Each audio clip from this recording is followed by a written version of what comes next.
ഇന്ന് ജനുവരി 30 മഹാത്മാഗാന്ധിന്റെ രക്തസാക്ഷി ദിനം ആചരിക്കുന്നു രാജ്യം ആചരിക്കുന്നു എന്ന് പറയുമ്പോൾ അതിൽ സംഘികൾ എന്തായാലും ഈ ആചരിക്കുന്ന കൂട്ടത്തിൽ ഉണ്ടാവില്ല. കാരണം സംഘികൾക്ക് മഹാത്മാഗാന്ധിയുടെ കൊലപാതകത്തിൽ സംഘികളുടെ കയ്യിൽ ആ രക്തക്കറിയുണ്ട്. സംഘികൾ എന്ത് തന്നെ സാങ്കേതികത്വം പറഞ്ഞ് ഞങ്ങളുടെ കോടതി വിധിയിൽ ഞങ്ങൾക്ക് അനുകൂലമല്ലേ, ഞങ്ങൾ അതിൽ വിമുക്തരാക്കിയിട്ടില്ലേ, ഞങ്ങളല്ലല്ലോ ഹിന്ദു മഹാസഭക്കാരല്ലേ എന്ന് എന്തൊക്കെ തന്നെ വാദങ്ങൾ ഉയർത്തിയാലും മഹാത്മാഗാന്ധിയുടെ കൊലപാതകത്തിൽ RSSന് പങ്കുണ്ട് എന്ന് വസ്തുതാപരമായിട്ട് നമുക്ക് എല്ലാവർക്കും പറയാൻ പറ്റുന്ന കാര്യമാണ്. എന്തുകൊണ്ടെന്ന് വെച്ചാൽ RSS ഇപ്പോൾ ഈ അടുത്ത് 2026 നമ്മൾ സംസാരിക്കുന്ന കാലഘട്ടത്തിൽ പോലും ഒരു കൊലപാതകത്തിന്റെ ഗൂഢാലോചന, ഏതൊരു വളരെ ഒരു ക്രൈമിന്റെ, ഒരു ഇന്റൻസീവായ ഒരു ക്രൈമിന്റെ ഗൂഢാലോചന തെളിയിക്കാൻ വേണ്ടിയിട്ട് വലിയ ബുദ്ധിമുട്ടാണ്. നമ്മുടെ TP ചന്ദ്രശേഖരന്റെ കേസിൽ പോലും അതിന്റെ ഗൂഢാലോചന വളരെ ഉയർന്ന തലങ്ങളിലേക്ക് ഉണ്ട് എന്ന് നമുക്ക് പ്രത്യക്ഷത്തിൽ അറിയുന്ന കാര്യമായിട്ട് പോലും അത് കോടതിക്ക് മുന്നിൽ തെളിയിക്കാൻ പറ്റുന്നില്ല. സാങ്കേതികത്വ പ്രശ്നങ്ങളാണ്. 2026 അല്ലെങ്കിൽ 2020 നടക്കുന്ന ഇപ്പോൾ ദിലീപിന്റെ കേസ് ഗൂഢാലോചന തെളിയിക്കാൻ പറ്റുന്നില്ല എന്നൊരു വിഷയം വരുന്നുണ്ട്. അപ്പൊ 1948 നടന്ന ഒരു കൊലപാതകത്തിന്റെ ഗൂഢാലോചന RSSന്റെ നേതാക്കന്മാരിലേക്ക് എത്തിക്കുക എന്ന് പറയുന്നത് വന്നത് ഇന്ത്യ മഹാരാജ്യത്ത് വ്യവസ്ഥാപിതമായ ഒരു ലോ ആൻഡ് ഓർഡർ സിസ്റ്റമോ ലീഗൽ സിസ്റ്റമോ ഒരു ഒന്നും തന്നെ ഇല്ലാത്ത ഒരു കാലഘട്ടത്തിൽ അത് ബുദ്ധിമുട്ടായി സാങ്കേതികമായി തെളിയിക്കാൻ പറ്റിയില്ല എന്നാണ് വസ്തുത. എന്നാൽ മഹാത്മാഗാന്ധി കൊല്ലപ്പെട്ടപ്പോൾ ഇന്ത്യയിൽ എല്ലാവരും ദുഃഖത്തോടെ, വിഷമത്തോടെ, സങ്കടത്തോടെ കരഞ്ഞ ഒരു കാലഘട്ടം, എല്ലാ ജാതി മതസ്ഥരും കരഞ്ഞ് സങ്കടപ്പെട്ട ഒരു കാലഘട്ടത്തിൽ ഇന്ത്യയിൽ മധുരം വിളമ്പി അതിനെ ആഘോഷിച്ചൊരു വർഗം RSS ആണ്. അപ്പോൾ RSS ആഗ്രഹം ഗാന്ധി കൊല്ലപ്പെടുക എന്നാണ്. അപ്പോൾ ആഗ്രഹത്തിന് വേണ്ടി RSSകാരനായ ഒരാൾ കൊലപ്പെടുത്തുന്ന സമയത്ത് ഗോഡ്സെ ഹിന്ദു മഹാസഭക്കാരനാണ് എന്ന് RSS പറയുന്നത്. അത് അവൻ ഞങ്ങളുടെ കൂട്ടത്തിലല്ല, ഞങ്ങൾ അവനെ തള്ളിപ്പറയുന്നു എന്ന് പറയുന്നത്. RSS മെമ്പർഷിപ്പ് കീപ്പ് ചെയ്യുന്ന സംവിധാനമൊന്നുമില്ല. ഇന്ന് 2026 ഒരു RSSകാരൻ ഒരു ക്രൈം നടത്തുന്നതായിരിക്കും. അവൻ RSSകാരനല്ല എന്ന് ഒരു RSS നേതാവ് എളുപ്പത്തിൽ പറയും. കാരണം ഞങ്ങൾ RSSകാരനാണ്. കാരണം RSSന് അങ്ങനെ വ്യവസ്ഥാപിതമായ ഒരു മെമ്പർഷിപ്പ് സംവിധാനം ഇല്ലാത്ത കാലത്തോളം ഏതൊരു ഇപ്പോഴത്തെ RSSന്റെ മോഹൻ ഭാഗവത് ഒഴിച്ചിട്ടുള്ള ഏതൊരു RSSകാരനെ അവർക്ക് തള്ളിപ്പറയാൻ പറ്റും ഒരു ക്രൈം നടത്തി കഴിഞ്ഞാൽ. അത്രയും മഹാത്മാഗാന്ധി വധക്കേസ് സംഭവിച്ചിട്ടുള്ളൂ. എന്നാൽ മഹാത്മാഗാന്ധിനെ കൊലപ്പെടുത്തുക എന്നത് ഗോഡ്സെയുടെ ഒരു ഹിന്ദുത്വ അജണ്ടയുടെ ഭാഗമാണ്. ഗാന്ധിയും ഗോഡ്സെയും തമ്മിൽ അതിർത്തി തർക്കോ സ്വത്ത് തർക്കോ ഒന്നുമില്ല. എന്നാൽ പിന്നെന്താ കാരണം? ഗാന്ധിജി ഇന്ത്യൻ സെക്യുലറിസത്തിന് വേണ്ടി നിലകൊണ്ടു, ഹിന്ദുത്വത്തിന് അതൊക്കെ എതിരാണ്. അതുകൊണ്ട് ഗാന്ധിയെ തീർത്ത് കളയാം. ഗാന്ധിയെ തീർത്തതിനെ കൊണ്ട് അത് അവസാനിക്കുമെന്ന് അവർ കരുതി. പക്ഷെങ്കിൽ അങ്ങനെയല്ല ഉണ്ടായത്. അപ്പൊ ഗാന്ധി ഒരു ഹൈന്ദവ മതവിശ്വാസ കൊണ്ടു കിടക്കുന്ന ഒരാളാണ്.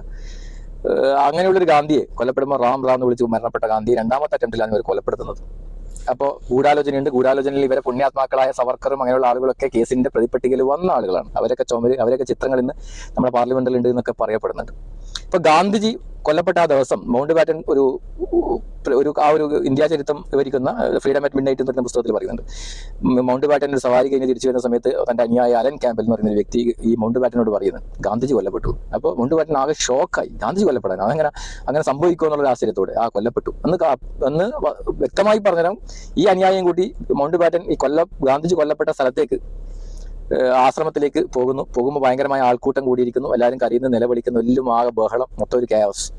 അത്തരം സാഹചര്യത്തിൽ ആൾക്കൂട്ടത്തിൽ ഏതോ ഒരാൾ വിളിച്ചു പറയുന്നത് ഗാന്ധി കൊല്ലപ്പെട്ട് കൊന്നത് മുസ്ലിമാണ്. ആലോചിച്ച് നോക്കിയേ, ഒരു കൊന്ന സ്പോട്ടിൽ തന്നെ ഒരു മനുഷ്യനെ വിളിച്ചു പറയുന്നത് ഗാന്ധിജി കൊല്ലപ്പെട്ട് കൊന്നത് മുസ്ലിമാണ്. അപ്പൊ പെട്ടെന്ന് ഈ മൗണ്ട് ബാറ്റൻ തന്നെ അലറിക്കൊണ്ട് പറഞ്ഞു, മിണ്ടാതിരിക്കട്ടെ, അതിനെ നിനക്കറിയാം. ആ ഒരു വോയിസിനെ നിശബ്ദനാക്കി കഴിഞ്ഞു കഴിഞ്ഞാൽ. അപ്പൊ അതൊക്കെ കഴിഞ്ഞ സീനൊക്കെ കഴിഞ്ഞ് അവിടുന്ന് മൗണ്ട് ബാറ്റൻ പുറപ്പെട്ട സമയത്ത് ഈ പറയുന്ന അലൻ ക്യാമ്പൽ എന്ന് പറയുന്ന ഒരു സുഹൃത്ത് അനുയായി ചോദിക്കുന്നത്, അങ്ങേക്ക് എങ്ങനെ അറിയാം ഗാന്ധിജിനെ കൊന്നത് ഒരു മുസ്ലിം അല്ല എന്ന്?